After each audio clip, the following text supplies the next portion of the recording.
Una mucosa, una submucosa, una muscular externa y una serosa.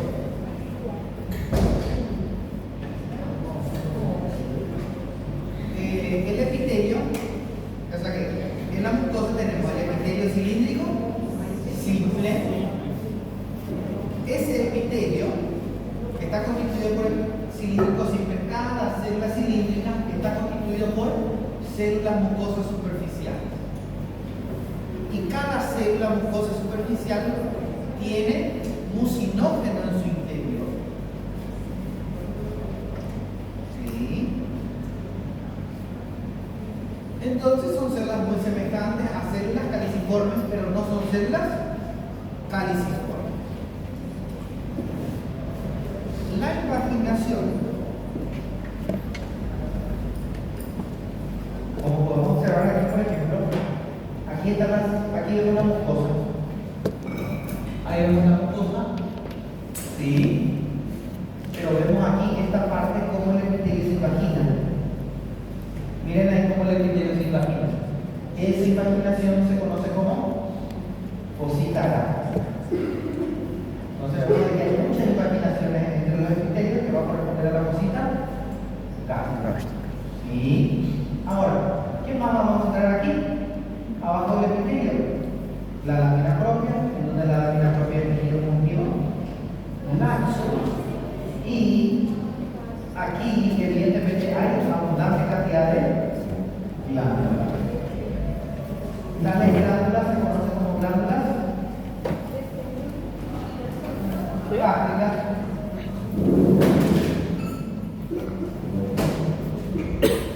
Y hay que tener en cuenta de que hay tres tipos de glándulas en el estómago: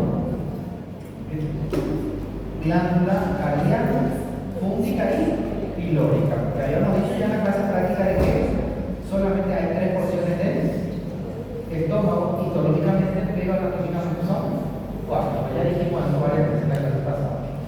Luego, entonces, la lámina propia, aparte de eso, ¿qué más podemos encontrar? Aparte de esta cantidad de glándulas, bueno, realmente es eso, ¿sí? Tiene poco tejido linfático difuso. La mayoría de los órganos del tubo digestivo tienen un tejido linfático difuso muy interesante, pero el estómago tiene poca cantidad de tejido linfático difuso. ¿Por qué se da? Porque ya hay un ambiente ácido en el exterior que lo protege. Entonces, ¿para qué va a tener más tejido linfático difuso si ya hay un ambiente ácido que teóricamente eso le confiere protección? ¿Sí? Bueno, luego de eso, ¿qué más vamos a encontrar? Vamos a encontrar la submucosa. La submucosa ya sabemos, tejido conjuntivo denso, irregular, lo mismo que ya habíamos repetido, vasos sanguíneos de mayor calibre, entre otros, tejido adiposo, vasos sanguíneos, vasos linfáticos y el plexo de Meissner. Luego encontramos la muscular externa, que es músculo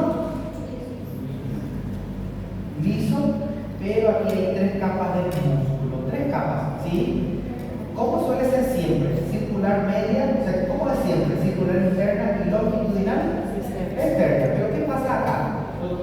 Entonces, tenemos circular, siempre es así, circular y longitudinal, y la longitudinal siempre es externa. Resulta ser que acá la circular era interna, pero ahora va a tener una oblicua. Entonces, a circular y la interna ahora no puede ser más, interna ahora es circular media y la oblicua entonces queda como interna. O sea, siempre a la misma disposición, siempre a circular está junto con qué? Junto con a longitudinal externa. Y entre a circular y a longitudinal, ahí você encontra o plexo. Aí que está o plexo. Tá? Você tem três camadas, né? Mas o plexo fica entre essas camadas musculares, tá bom? E logo, por último, la serosa, sabemos ya que es.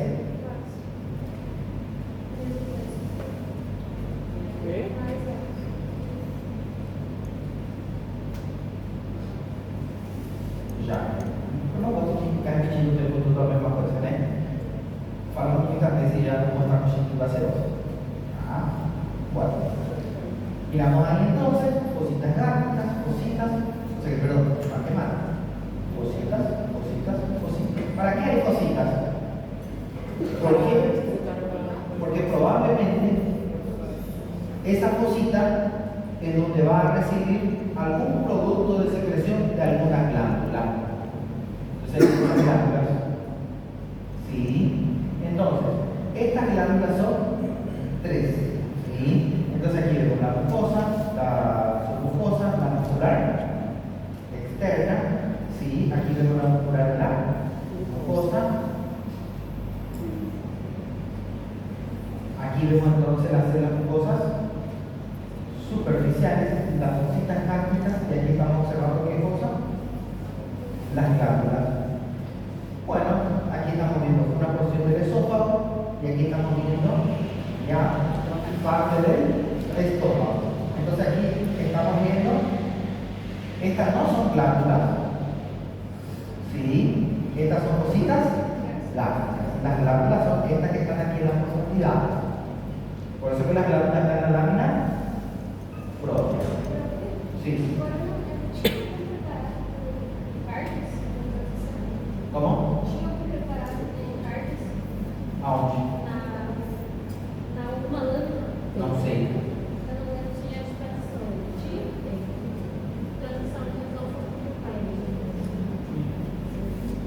Não, eu não me lembro.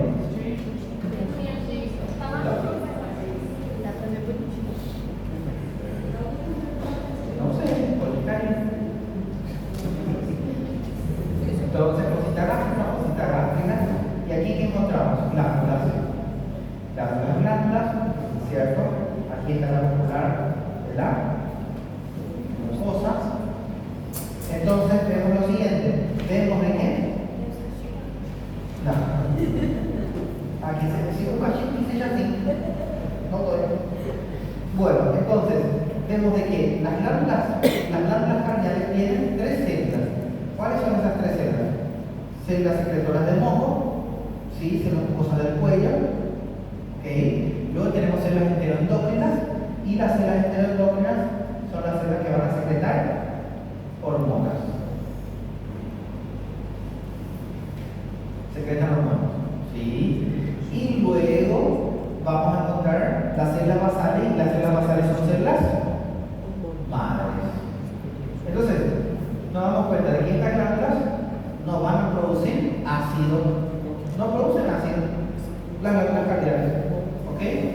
Bueno, ahora, el fondo está constituido por glándulas fúngicas, ¿sí? Entonces, ¿cuántas células vamos a encontrar en las glándulas fúngicas? 5. Primero, tenemos una célula que va a ser la célula mucosa del cuello, ¿sí? Célula mucosa del cuello. Estas células son muy importantes, ¿sí? Luego vamos a encontrar a las células enteroendógenas. Luego vamos a encontrar a las células basales. Y luego vamos a encontrar otras células que son muy importantes, que van a corresponder a las células principales. Y luego vamos a encontrar otras células que también es muy importante, que son las células alveolares. ¿Sí? Las células principales, como ustedes pueden ver, dicen ese color. ¿Por qué dicen ese color? Porque capta el colorante básico. ¿Cuál es el colorante básico? Hematoxilina. En cambio, la célula parietal dice color rojo. ¿Por qué ustedes creen que dice color rojo? ¿De propósito? No, porque tiene una explicación. Muy bien. Entonces, ¿por qué se tiñe con el colorante? Ah, sí, ¿no? ¿Qué es? Hematoxilina.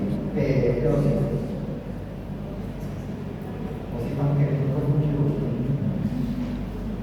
Entonces ahí vemos Las células parietales son células rojas, por así decirlo, y van a secretar ¿qué cosa? Van a secretar ácido clorhídrico. ¿Qué más van a secretar las células parietales? Pepsinógeno. ¿Sí? Perdón. ¿Por qué tú estás hablando? ¿Por qué tú estás hablando de agua? No. Porque es placer, no pasa nada.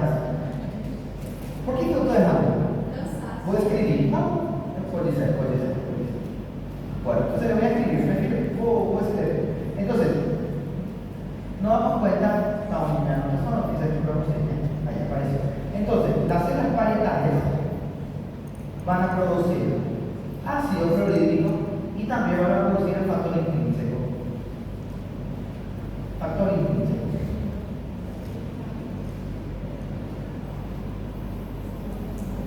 Este factor es muy importante porque es un transportador. ¿Transporta qué cosa? Transporta la vitamina B12. Esta vitamina B12 luego se tiene que absorber ¿a dónde? En el intestino delgado.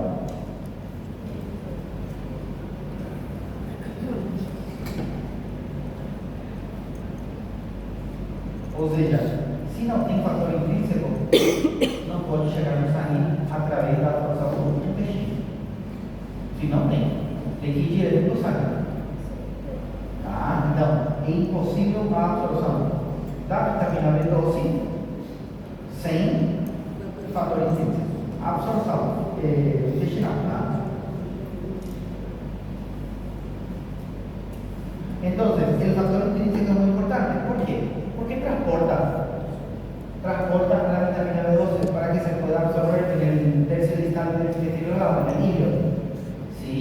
Entonces, si no hay vitamina B12, entonces disminuye la síntesis de vaina de mielina, tanto el sistema nervioso central como periférico. ¿Sí? La vaina de mielina es muy importante porque la vaina de mielina se encarga de aislar la corriente eléctrica generada, o sea que el impulso nervioso generado por las neuronas. ¿Sí? Entonces es muy importante la vitamina B12. ¿Sí? Bueno, ahora, las células parietales. Las células parietales, ¿para qué van a servir las células parietales? Van a secretar pepsinógeno. No es pepsina. ¿Cómo? Sí, principal. Y ahí está, principal. ¿Pero qué quiero decir? Entonces, sinaliza, es principal. Entonces, la principal, ¿qué es lo que hace? La principal secreta pepsinógeno. Então, HCl, galera. Aqui está o HCl, né? Este HCl, ¿qué es lo que hace? Interage com o pepsinógeno, transformando ele depois em pepsina.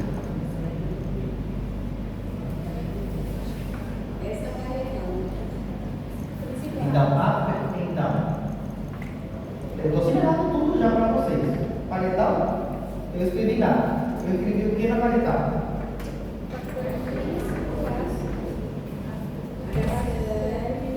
Ácido clorhídrico, parietal, ácido clorhídrico e fator intrínseco. Principal, pepsinógeno. Está tudo aí anotadinho. Olha aqui a cena, uma cena gigante. Olha. Está aí.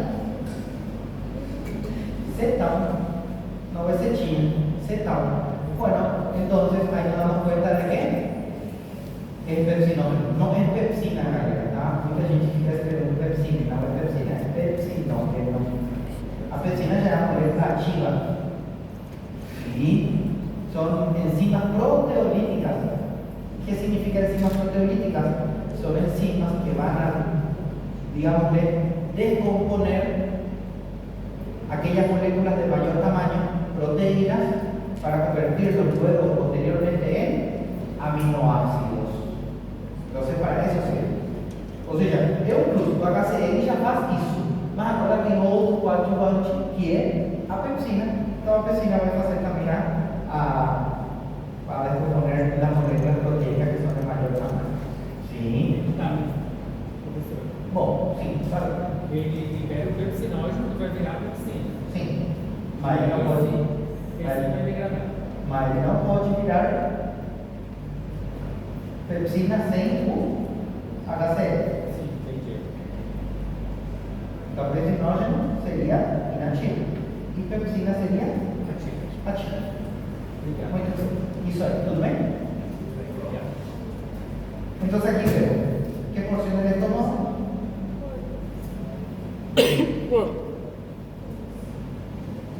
Glándulas. ¿Qué glándulas son? Glándulas fúngicas. ¿Sí? Entonces, ¿por qué decimos que son glándulas fúngicas? Las células azules, ¿quiénes son? Las paredes. Para principal. Y estas células que son más rojitas, Ahora sí, parietales. parietales.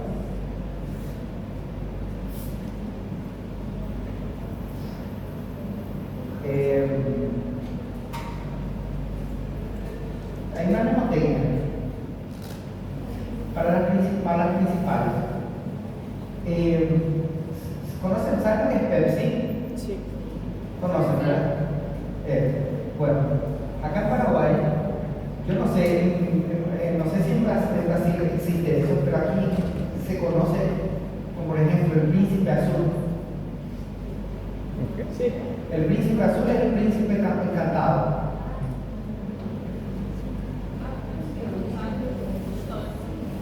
Então tem uma menina, eu acho que não sei quem, que ficou adormecida, né? Ele é o príncipe azul. Então um beijo nela e acorda, né? Mal sabe que depois de desacordar aí que vem o inferno para ela, né? Bueno, entonces el príncipe azul. Baby Pepsi. El príncipe es, ¿de qué color es el príncipe? Azul.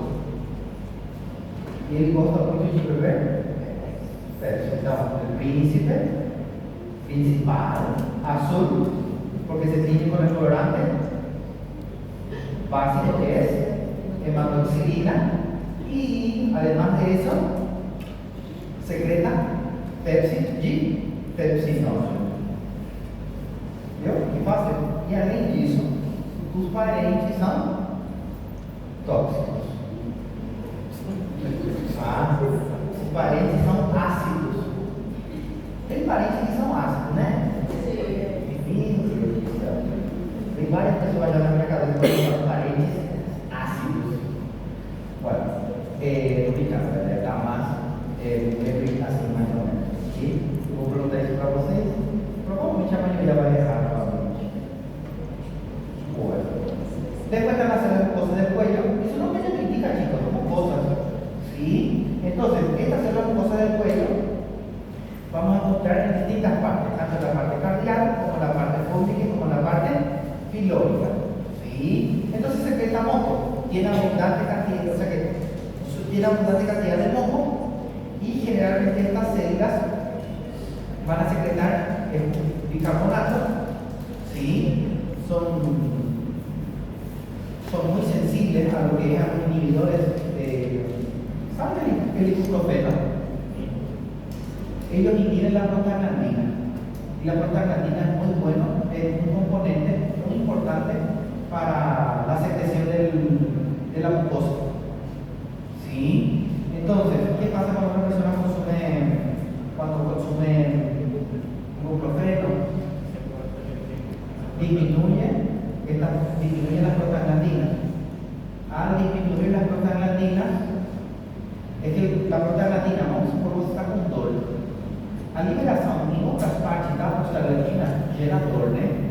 Em outras partes, vamos supor que está doliendo na rodilla. Entonces, porque se está liberando en esos lugares prostaglandina, eso ocasiona dolor. ¿Sí? Pero resulta ser que la prostaglandina que está en el estómago es muy importante porque es un componente de la mucina. ¿Sí? Entonces, ¿qué pasa cuando consume el medicamento? Disminuye a dor, porque disminuye a prostaglandina, mas así también disminuye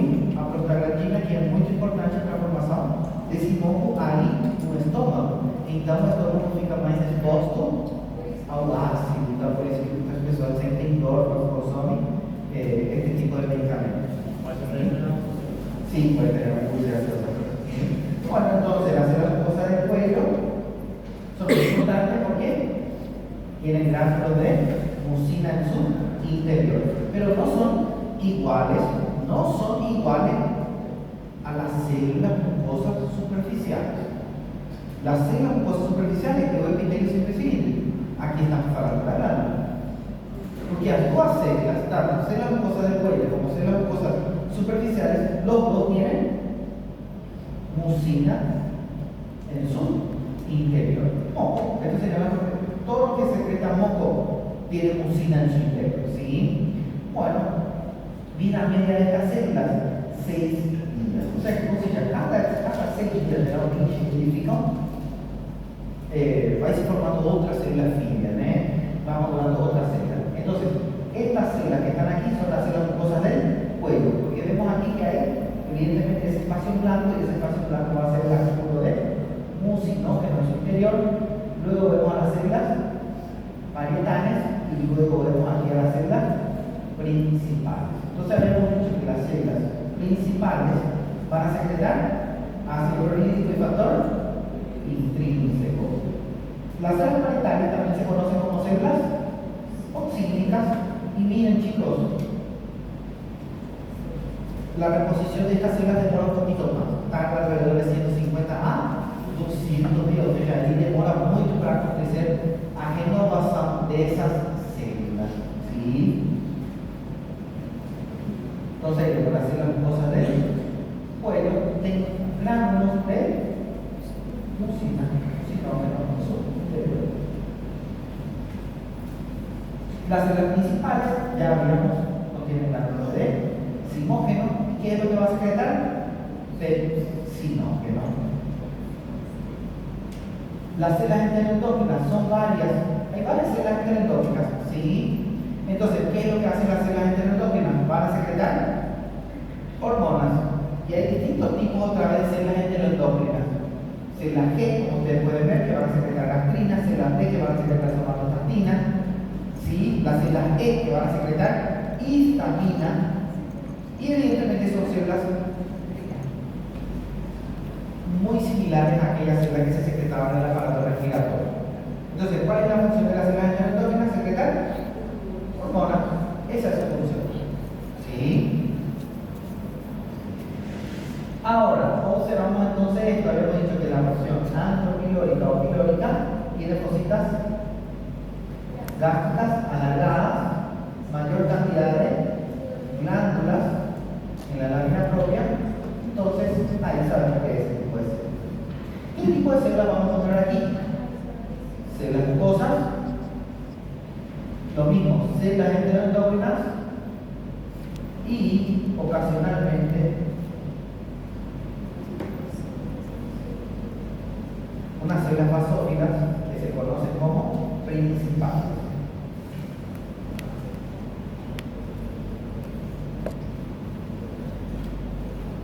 O sea que podemos encontrar ocasionalmente las células principales. Pero ¿qué no vamos a encontrar? Parietales. No podemos encontrar parietales. Porque si hay células parietales ahí, se va a producir demasiado ácido. Al producir demasiado ácido, va a pasar al intestino delgado. Y como habíamos dicho, el cuerpo es perfecto. En los extremos no se produce ácido, se produce en la porción media del estómago. En el cuerpo y en el fondo se produce ácido, pero en el cardias y en el antro no se produce. Sí, no se produce. ¿Por qué? Porque justamente hay dos órganos extremos que no van a soportar tanta acidez. Evidentemente el duodeno tiene glándulas de Brunner, de las mucosas, para neutralizar un poquito de ese ácido que probablemente pueda pasar. Pero acuérdense que ese ácido solamente es producido por las glándulas fúngicas. Hágase él,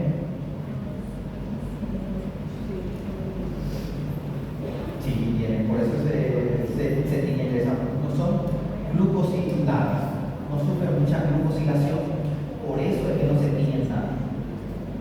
Porque tem proteína. Geralmente as proteínas pegam por antes. Mas por que ele não pega? Porque no pasa por mucha glucosilación. ¿Ah? Bueno, entonces, ahora,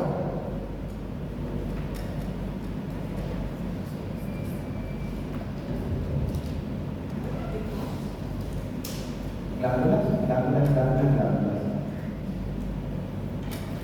¿Cuál es la causa más frecuente de gastritis crónica? ¿Cuál es la causa más frecuente de gastritis crónica? ¿Qué piensan ustedes? ¿Ya oíron hablar de Helicobacter pylori? Sim. H. pylori e Helicobacter pylori. Bueno, el Helicobacter pylori geralmente, adivinha onde ele acostuma ficar? No antropíloro. Por que será? Porque a versão deles é ácida. Porque tem menor quantidade de ácido. Então, o Helicobacter pylori geralmente acostuma a viver aí. Tá? Então, as lesiones de uma gastrite, erosão, ulceração, geralmente você acostuma a encontrar no antro. Quando acontece uma úlcera péptica, no antro, na maioria das vezes. Isso não significa que você evoluiu em pegar no corpo. Né? Se já pega o corpo, significa que já o quadro é pior. E aí o problema não é mais o ácido. Aí o problema não é mais a gastrite. Aí o problema já é que essa inflamação pode trocar o epitélio. Pode trocar o epitélio, começar a ter células caliciformes. Quando a célula caliciforme não está presente, faz uma biópsia, começa a aparecer célula caliciforme. O epitélio, em vez de ser simples cilíndrico, agora já é pseudoestratificado. O que está acontecendo? Uma metaplasia, uma displasia, uma proliferação metaplásica maligna. Mas como que você ia saber o que está acontecendo isso? Porque você sabe que o epitélio é simples, cilíndrico. Se você encontra o epitélio pseudoestratificado, se você encontra a célula caliciforme, um epitélio estratificado, você já sabe que provavelmente está acontecendo alguma coisa errada. Por isso que é importante conhecer a histologia normal do estômago. Quando você já começa a falar de patologia, imagina aquela pessoa que nunca estudou isso e fala, eu não gosto de histologia. E aí chega vai estudar clínica médica gastrite, cortado, não sabe. Ele vai se formar sabendo que gastrite é uma inflamação do estômago. Até aí. Depois do gastrite, provavelmente não vai saber nada. Por isso que tem que estudar, galera. Tá? Gastrite autoimunitária, né? Tudo isso vamos falar no quinto e sexto semestre. Gastrite autoimunitária, gastrite autoimunitária, o que faz? Destrói as células parietais da vida. Destrói as células parietais. Então diminui a produção de HCl. Tudo isso, como que você vai entender então essas coisas? Reconhecendo as células.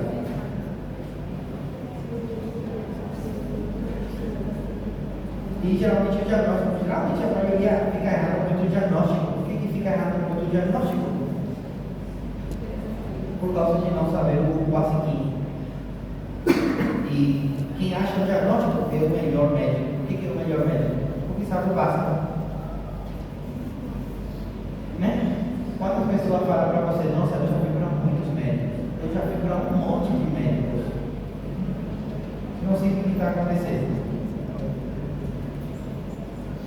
Foi um outro médico diagnosticou. Exato. Né? O povo fala, eu fui no médico e o médico quase não falou comigo, mas nem olhou na minha cara. Ele só receitou, pediu um monte de estudo. Por que fez isso, gente? Por que ele não teve esse vínculo com você? Porque se você tem vínculo, se você tem o olho, qual é o seu nome, querido? Jane. Se o olho com Jane, eu tenho um vínculo já com ela, eu tenho que conversar com ela. Se eu converso com ela, ela vai me perguntar. Se eu não tenho conhecimento, eu vou passar vergonha. Se eu tenho um vínculo com, então, se eu não tenho vínculo com ela, é mais fácil. Ela não vai me perguntar, não vai me questionar nada. Por isso que muitas pessoas falam, eu vou no médico, ele nem olhou para mim, nem fez nenhuma pesquisa, nem fez nenhuma pergunta para mim. Lógico, como que vai perguntar para você se provavelmente o médico que está contigo não sabe o conteúdo? Porque os estudos são hábitos, galera. Tudo é hábito. Então, se você não tem essa costume já de estudar, desde hoje você vai ser aquele médico que não quer ter vínculo com o seu paciente. Aquele médico que a maioria do povo reclama, né? Todo mundo fala. Teve um médico, eu fui, consultei, ele olhou, só pediu esses exames. Lógico, não vou querer ter contato. Se eu não sei da minha especialidade, se eu não sei em relação à patologia que eu procuro. Eu vou pedir muito exame. Por que eu vou pedir muito exame? Porque eu não sei o que eu estou procurando. Eu vou pedir exames, alguns exames, e não muitos, quando eu sei o que eu estou procurando. Eu só vou pedir para confirmar quais patologias que eu tenho na mente. Pensem nisso, gente. Qual o tipo de médico você quer ser? Aquele médico que tem vínculo, que quer conversar. Bora, vamos falar um pouquinho. Não tem medo de ser questionado? Então, vocês vão definir esse muito bem.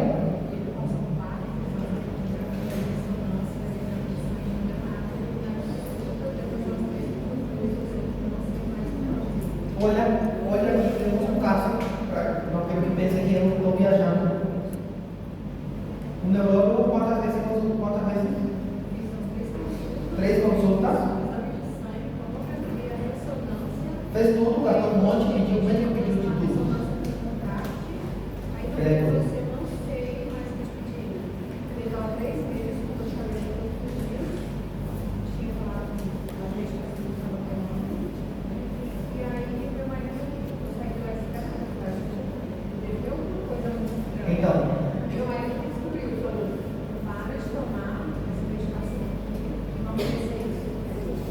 Então, um médico que não é médico, o teu marido é médico, é engenheiro. O engenheiro foi melhor que aquele médico que nem logo que atendeu a mulher.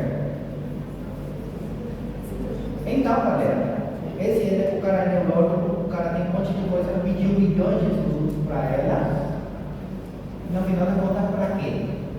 Eu acho que pior, porque ele falou, eu não sei, mas eu vou fazer, eu não sei, a gente pede mais. Viu? Ele esperava, ou seja, a gente tenta evitar o máximo não ser esse tipo de médico. Mas para que não seja esse tipo de médico, depende do seu esforço de agora.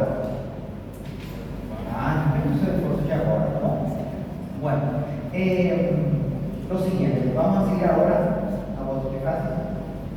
Chao.